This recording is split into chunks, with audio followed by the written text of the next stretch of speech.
Bab 66, Kebanggaan. Siang hari itu, di bawah kesibukan tiga wanita, berbagai hidangan lezat tersaji di atas meja besar. Nelson membuka kotak teh hijau dan berkata sambil tersenyum, "Seumur hidupku, baru kali ini aku minum teh hijau seperti ini. Aku ingin merasakan apakah rasanya sebanding dengan harganya." Yulia tertawa, "Orang yang selalu minum teh murah sepertimu bisa menilai rasa teh mahal ini?" Nelson menjawab, "Karena aku sering minum teh murah, aku bisa merasakan perbedaannya." Setelah mengobrol, Kenny akhirnya tahu tentang kekayaan Michael dari orang tuanya. Kenny sangat senang hingga minum 4-5 gelas bir, membuat Nelson kesal. Kenny berkata dengan frustrasi, "Ayah, kenapa pelit? Kak Michael membawa pulang 20 botol bir. Jangan pura-pura tidak tahu." Nelson menjelaskan, "Kakakmu bilang itu untuk hadiah sore ini. Aku mungkin hanya dapat 7 atau 8 botol. Bagaimana mungkin aku membiarkanmu minum sebanyak itu?" Kenny terkejut, "Hadiah?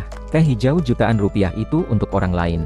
Bukankah itu terlalu boros?" Michael menggeleng, "Aku akan memberikannya pada kerabat dekat dan mereka yang pernah meminjamkan uang padaku. Setelah sekian tahun, aku merasa tidak enak jika tidak memberi hadiah yang lebih baik." Kenny mengangguk, tidak berkata apa-apa. Semua orang tahu Michael memberi teh itu untuk membanggakan Nelson dan Yulia. Orang kaya yang tidak kembali ke kampung untuk membanggakan orang tuanya seperti orang yang memakai baju mewah di malam yang sepi. Beberapa tahun lalu, Nelson dan Yulia dipermalukan di desa karena Michael. Banyak yang menghina mereka. Kenny dan Julia tahu banyak warga desa yang menjauhi orang tua mereka karena takut Nelson akan meminjam uang. Beberapa kerabat dekat juga menjauh.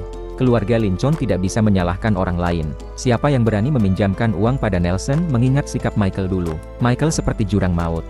Jika meminjamkan uang, kapan Nelson dan Yulia bisa mengembalikannya? Kenny dan Julia masih harus menikah. Nelson dan Yulia tidak mungkin membayar utang Michael hanya dengan bertani. Kini Michael kaya, ia akan mengangkat harga diri orang tuanya yang pernah direndahkan. Mulai sekarang, Nelson dan Yulia bisa mengangkat kepala di desa. Saat semua orang asyik berpikir, pintu depan tiba-tiba terbuka. Seorang wanita paruh baya sekitar 50-an masuk.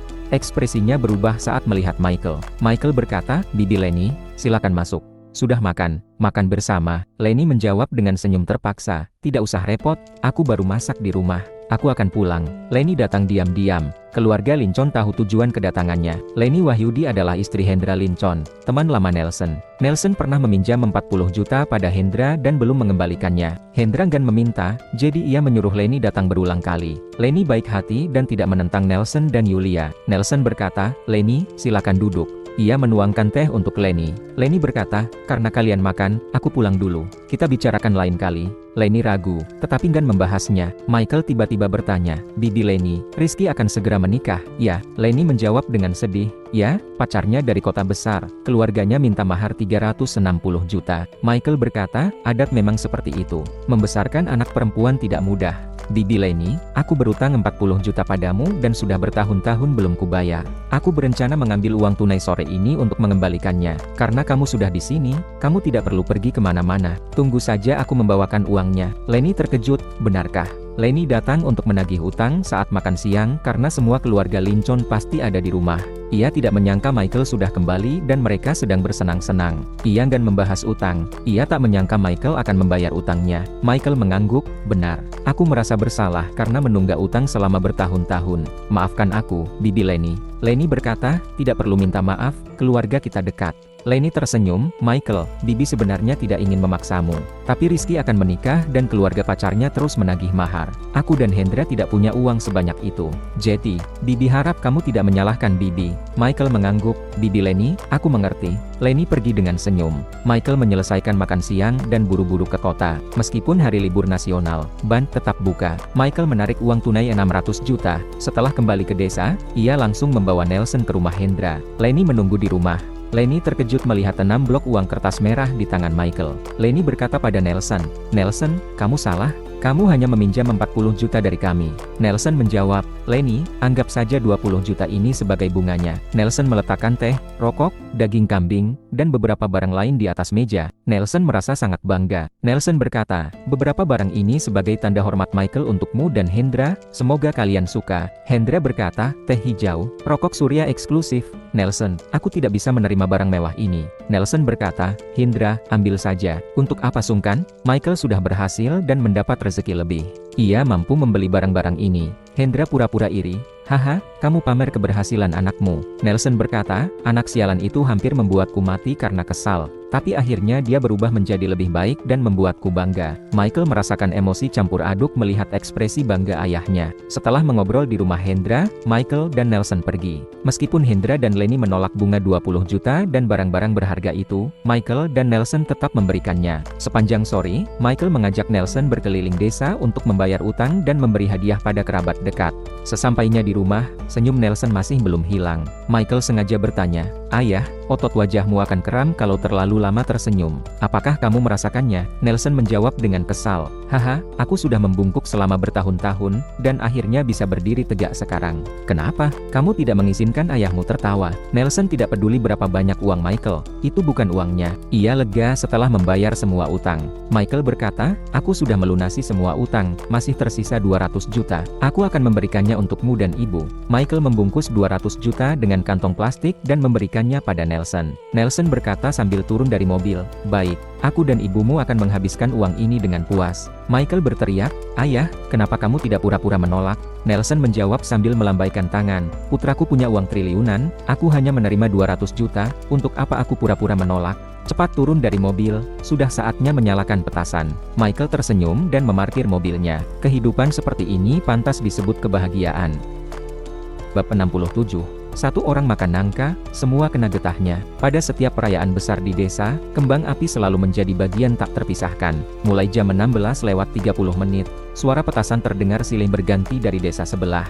Bukit Lincon sedikit lebih lambat. Menjelang pukul 18, Nelson mengajak Michael keluar untuk menyalakan petasan. Michael khawatir suara petasan akan mengejutkan Celine. Ia tak menyangka gadis kecil itu sangat berani. Ia bahkan berdiri di depan pintu sambil menutup telinga. Yulia menyediakan banyak hidangan, iga saus teriyaki, ikan goreng, daging kecap, tauge ikan asin, dan lain-lain. Makanan-makanan ini sederhana, tetapi menggugah selera. Namun, ada tambahan menu spesial kali ini. Daging kambing. Michael, Julia, dan Kenny masing-masing membawa satu hidangan daging kambing. Celine menggelengkan kepala, "Enak sekali daging kambing dari papa keduaku." Di desa, Celine memanggil Kenny papa kedua, menunjukkan keakraban mereka. Kenny mengelus wajah Celine, "Celine, kamu belum bisa membedakan mana yang enak. Daging kambing papa jauh lebih mahal dari punyaku." Celine menjawab sambil mengunyah, "Aku lebih suka daging kambing dari papa kedua." Kenny senang, dari mana bocah kecil ini belajar bicara seperti itu? Charlotte tersenyum, sepertinya dari bibinya. Julia cemberut, "Kakak ipar, kamu mengejekku." Michael menjawab, "Kenapa kamu merasa begitu? Orang yang pandai bicara lebih hebat. Mulutmu yang manis adalah senjata yang tidak dimiliki semua orang." Julia menyombong, "Wah, Kak Michael membela kakak ipar. Tapi benar juga, di antara kita bertiga, yang paling tidak bisa bicara adalah Kak Michael. Bagaimana kalau aku mengajarimu?" Michael menjawab, "Boleh juga, aku harus belajar banyak dari kamu agar bisa membujuk kakak iparmu nanti." Charlotte mencubit pinggang Michael, "Makan nasi saja." Michael meringis kesakitan, membuat semua orang tertawa. Makan malam berakhir dengan suasana menyenangkan. Pukul 20.00, Michael dan Kenny kembali bermain kembang api di tengah sorak Celine. Semua kembang api dibeli Michael kemarin. Keluarga Lincon sudah beberapa tahun tidak meledakkan petasan dan kembang api di perayaan Imlek. Malam itu, Nelson dan Yulia tidur nyenyak. Michael dan Kenny berhimpit di kasur bersama orang tua mereka, merasa seperti kembali ke masa kecil. Kenny berbisik, "Kak, kamu sudah tidur?" Michael menjawab, "Belum." Kenny tersenyum, "Bagaimana kalau kita duduk di halaman?" Michael segera berdiri. Mereka mengenakan pakaian santai dan duduk di tangga halaman. Kenny bertanya, "Kak, ada rokok?" Michael mengerutkan kening, "Kamu sudah merokok sekarang?" Kenny menjawab, "Banyak masalah di perusahaan yang membebani pikiranku. Terkadang aku merokok saat kesal." Michael memberikan sebatang rokok pada Kenny. Kenny tertawa, "Aku lihat ayah masih punya beberapa selap rokok ini. Aku harus mengambil satu selap sebelum aku pergi nanti." Michael menegur, "Jangan terlalu sering merokok, tidak baik untuk kesehatan." Kenny menjawab, "Bukankah kamu juga merokok? Aku mempelajarinya darimu." Michael berkata, "Sialan, kenapa kamu tidak belajar hal baik dariku? Kenapa malah hal seperti ini?" Michael terdiam. "Hal baik? Apakah ada hal baik dalam dirinya yang bisa dipelajari Kenny?" Kenny bertanya, "Kak, kapan kamu akan kembali ke kota Samudera?" Kenny juga menyalakan sebatang rokok untuk Michael. Michael menjawab, "Aku bisa kembali kapan saja. Bagaimana denganmu? Kapan kamu kembali bekerja?" Kenny menjawab, "Mungkin lusa. Aku tidak bisa cuti terlalu lama karena banyak pekerjaan. Kalau aku cuti terlalu lama, wanita tua itu pasti akan mengomel lagi." Ekspresi Kenny terlihat tertekan saat membicarakan pekerjaan. Kenny tidak menyembunyikannya dari kakaknya. Michael menepuk pundak Kenny. Kamu boleh mengundurkan diri jika tidak menyukainya. Kenny menjawab dengan muram, tidak bisa. Aku masih muda, belum punya pacar. Kalau aku tidak mencari uang banyak, bagaimana aku bisa berkeluarga di masa depan? Michael berpikir sejenak, kamu lulus dari kedokteran, kan? Kamu seharusnya tahu sedikit tentang obat-obatan. Aku berencana memulai perusahaan farmasi. Bagaimana kalau kamu dan Julia membantuku saja? Mata Kenny berbinar. Meskipun Michael kaya, Kenny tidak pernah meminta uang atau mengandalkan kakaknya. Bekerja di perusahaan Michael berbeda. Ia bisa menggunakan uang hasil kerjanya sendiri dan membantu Michael. Yang terpenting, Kenny sudah punya sedikit pengalaman di bidang farmasi. Ia tidak perlu belajar dari awal. Kenny bertanya, "Kak, bukankah orang biasanya tidak mempekerjakan kerabat dekat? Apakah kamu tidak takut aku akan merepotkanmu? Atau digosipi karyawanmu?" Michael menggeleng, "Kamu dan Julia adalah adik kandungku. Aku lebih mengenal kepribadian kalian. Dulu, aku pernah menggunakan uang mahar dan uang tunangan kalian untuk berjudi, tapi kalian sama sekali tidak membenciku. Dari hal ini, aku yakin kalian bukanlah orang yang..." Kenny memotong, "Kak, jangan bahas ini lagi. Kami tidak keberatan kamu menggunakan uang itu.